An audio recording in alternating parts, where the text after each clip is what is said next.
Bikira Maria Malkia wa Amani, utuombee.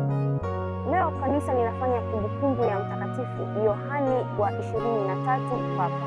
Kama kiongozi mkuu katika uongozi wake, alihamasisha sana waamini kuwa na haki, amani, utu, heshima kati ya taifa na taifa, lakini pia uhuru kati ya taifa na taifa, na huku akihimiza kwamba wote tu watoto wa baba mmoja.